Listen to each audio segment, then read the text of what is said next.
and welcome to Bronze Chef Zero Raybon. And we are here today for a little bit of cooking. Let's get to it.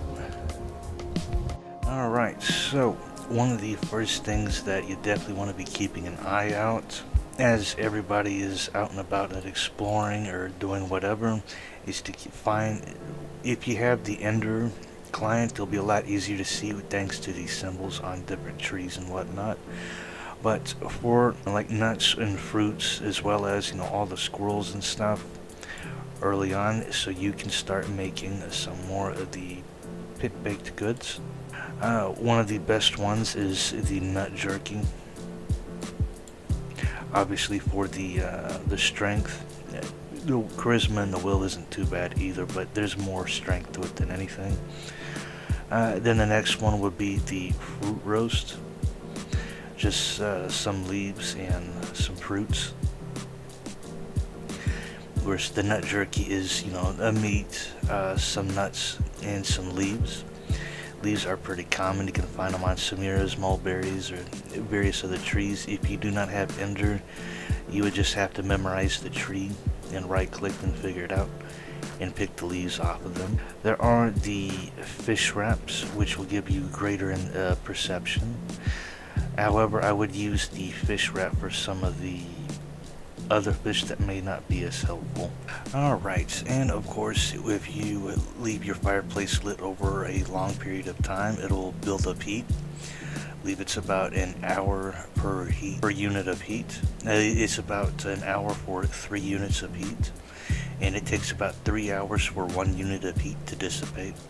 So even if the fire isn't lit, you can still, for whatever reason, roast your goods. Another good option, if you have access to a lot of clay with wherever you are at, you can obviously build an onion.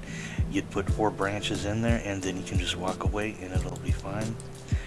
On the fireplace, you will have to keep an eye, because once they go past the threshold, then they will burn and turn into ash, and you would have wasted that material. So under tools and then cooking utensils, with the firecraft you can create a roasting spit. The quality does matter for the spit, and with a lit fireplace you can drop it on there, and you will make sure that you want to clean, flay and clean. And with a clean carcass, you want to take it and you want to put on the pit. You will have to do, for the large game, you will have to flay and clean it as well, and then you can lift it up, and then you can click it onto the smoking pit until it turns that color. Go ahead and give it a carve.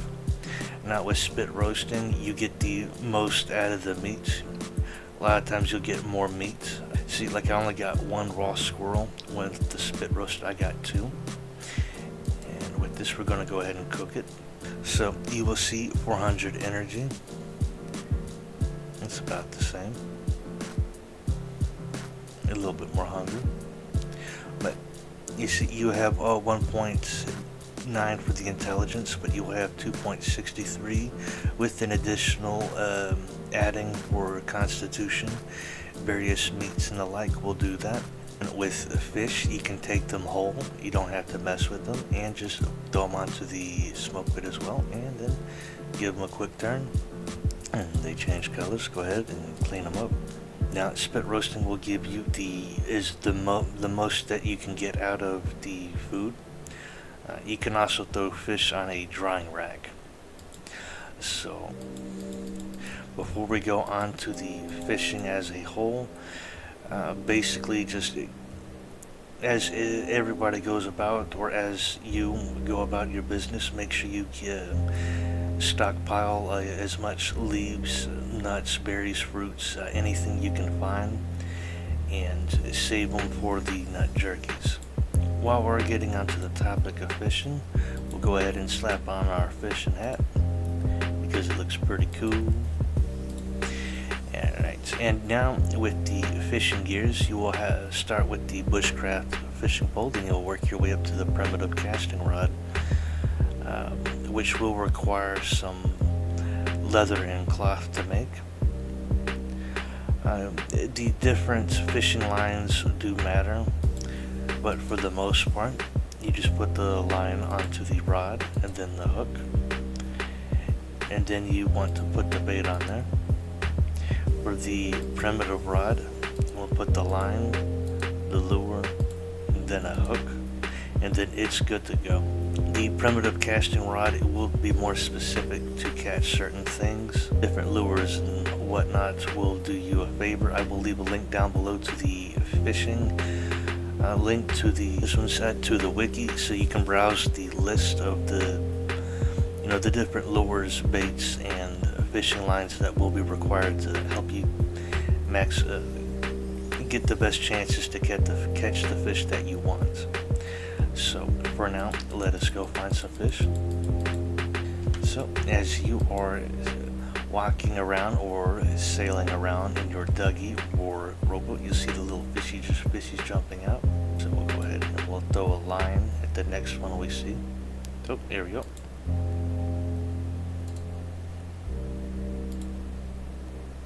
It would help if I had. There we go. Alright, and now while you're fishing, you will of course randomly find junk. With the fisherman's credo, you could find better junk and less of it. And you get the creels are pretty fantastic as well to hold, obviously not just fish, but fishing tackle as well, like the lines and the hooks. Under packs and sacks, you will have the creel, which is 4 hides and dried hides and 6 string, which is I would say a decent investment, as fish is very critical and it will serve you a lot of good. Alright, now with the primitive casting rod, dependent on your will and tackle, you'll eventually get a menu popping up and you'll see like 985. Here, we gotta click quickly. It will give you a small chance to get to specifically catch whatever it is that you're wanting, and depending on your lure and your will, it will show up and these numbers will go up, but you will need the appropriate tackle and a high level of will. See, it's like I'm not really catching any smelt right now, so we'll just give up on that. But yeah, you would need a high amount of will, and for now, for reference, my will is about 45, and not that great, but I've been kind of stuck. Anyways,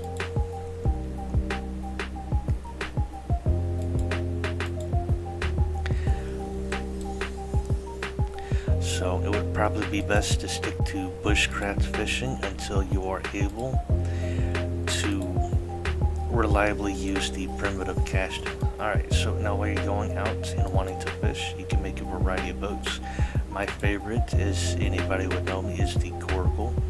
It's basically a little boat that you can wear on your back, so you can travel across multiple rivers and across land without a problem.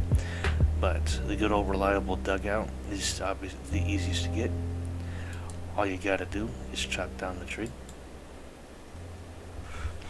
Alright, so once we have cut this said tree, a few notes about this: you can cut blocks off the board.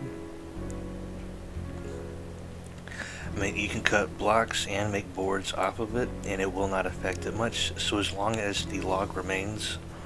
So I'm gonna go ahead and get a few blocks for sticks, and then we're gonna make the dugout and click on it like you would a stone sign or a corn. Now that is done, we will make some twigs, and then all you have to do is set it on fire. Alright, and set it on fire, and bam, presto. How this is working during the rain, do not ask me, it is game logic. And in 20 minutes the boat will burn out and it will be ready to throw into the water. Now, as a quick mention, the next upgrade would be the rowboat. Once you have constructed the rowboat, you would need put like a bucket with at least 2.5 liters of tar, and just right click it onto the finished rowboat on land. Because if you try to put the rowboat in the water, it will kind of be half submerged and will tell you it was not tarred. So you won't get anywhere that way. It is a pretty decent upgrade. As some of the fish that you'll be wanting in the ocean, namely mullets for strength, with the rowboat, with the dugout, you will slowly take damage in deep ocean and you will eventually sink. So the dugout is only really good, and the coracle is only really good for the ocean tiles. I mean, coracle, it's meant for overland travel, not across the ocean, obviously. But the rowboat will allow you to traverse the deep ocean without penalty. However, it will have a chance, one tick randomly, it will be destroyed in the very deep ocean. So just keep that in mind. Do not touch the very deep ocean. Even little speed bumps like these right here, they can cause you great grief, because you will lose everything when it gets instantly destroyed. I do hope that quick run through was pretty simple and effective for your learning experience.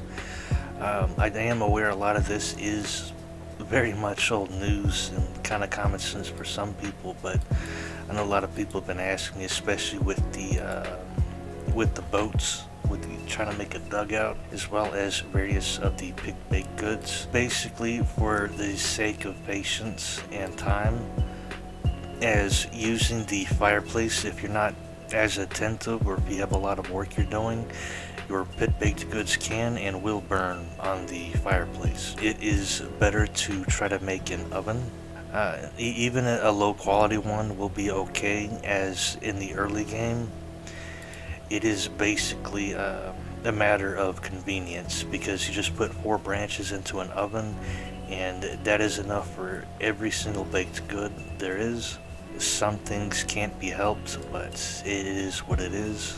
As you are going, when you are making feast and stuff for everybody, you want to make sure you have at least as much symbol as you can as you go, because when you just have at base energy and you try to eat something, your energy will be replenished, but your FPPs will not be touched. That's where Grub can come in if you just need energy food. But if you want the stats of the food you're eating, you must be sitting at a table and feasting. The symbol matters a lot, and upgrade as you go. Of course, you'll be stuck making the basic symbols, such as if you find any corn grass, it will give you some straw that you could use for the wicker basket. You will have the wooden cutlery, and of course the wooden plates, and if you are near acre clay, the earthenware platter. It's not much now, but in the long run it will help speed things along. Well, this will be it. Thank you for watching this quick run through, kind of taking the baby steps forward, just so even the basics are covered. Because as Piccolo says, the fundamentals are very important. Dragon Ball, yeah. Anyways, so thank you for watching. If this video has helped you, please give it a like and comment down below whatever info that you would like next, or whatever that I could improve upon.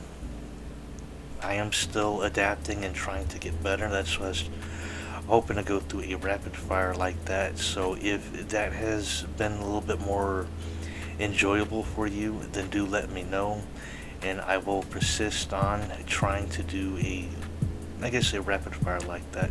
At least for me, it's rapid fire. A lot of you seen some of my older. I hope y'all have a fantastic day, and I hope to see y'all in the next fantastic day.